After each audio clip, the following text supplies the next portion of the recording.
Hey guys, welcome back. We just finished up a project, the Mossy Alder project. We're gonna go take a look. There's some unique details that I think you guys are really gonna like.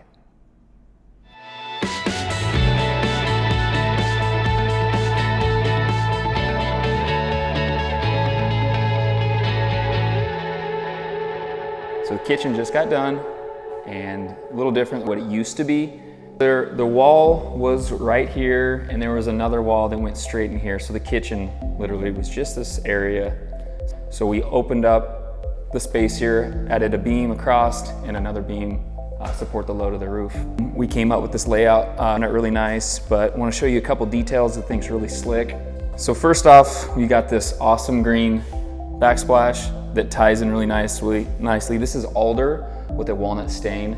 We've used this a few times because it kind of gets the walnut look that people like, but the price point is not quite as expensive. But we wanted the modern poles as well. So this is more of a mid-mod vibe. But something, come check this out. We got these floating shelves, but what really doesn't look great is when you have outlets. So what we ended up doing here is we have these floating shelves. If you look underneath here, our outlets are flush. They're actually sub-flush. They're like a 16th sub-flush. We got those outlets and we gave them to our custom cabinet maker.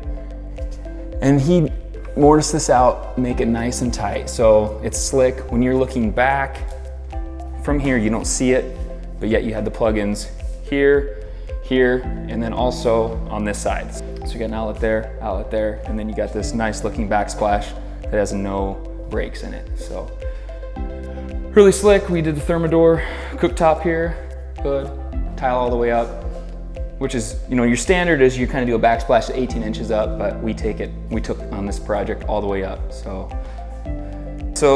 something we kind of like to do, we've done on a few projects, is that you have your cooktop, and then a lot of times you have spice, and then you have utensil pull out. So right here we have your utensils. Slow close, and then this is for your spices. So they just got in here a couple things, but obviously they'll be able to add to it.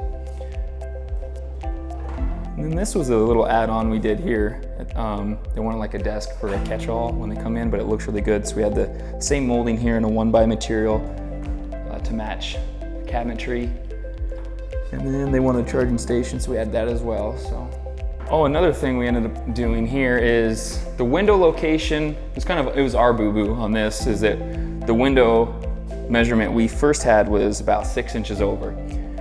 We messed up, we fixed it. So what we had to do is we had to move the window over to allow for the right design and where the window and the cabinets needed to be. So we were gonna take out the window that was there and reinstall it, but at that point it made sense just to go buy a new window. So this is a new Sierra Pacific wood metal clad window. We shifted everything over. We siding patched as well. It was our mess up. We had to fix it, but it turned out really good. Sometimes we mess up too, so. Open. These are super slick. We've done these a lot. Microwaves typically aren't the prettiest thing to look at above a cooktop.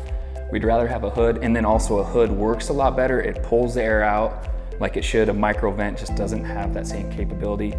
But these are slick, so you put your food in and close, you put your time. Really cool feature. So we really like doing those whenever we can in islands. So we didn't want to have shoe molding on the outside of these end panels. So you can see all these are scribe cut to the floor, so we made them long. Scribe cut to the floor. So instead of having like in these inside pieces here, we had shoe. So a lot of times what ends up happening on these remodels, you got to shim your cabinets level.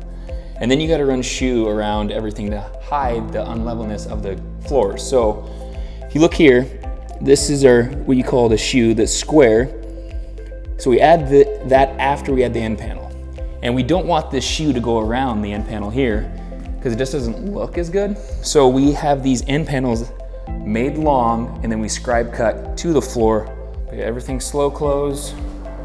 We like to do custom. We almost always do custom cabinets. I think it's one of the most important parts of your kitchen. So we did these big waist pull out, slow close.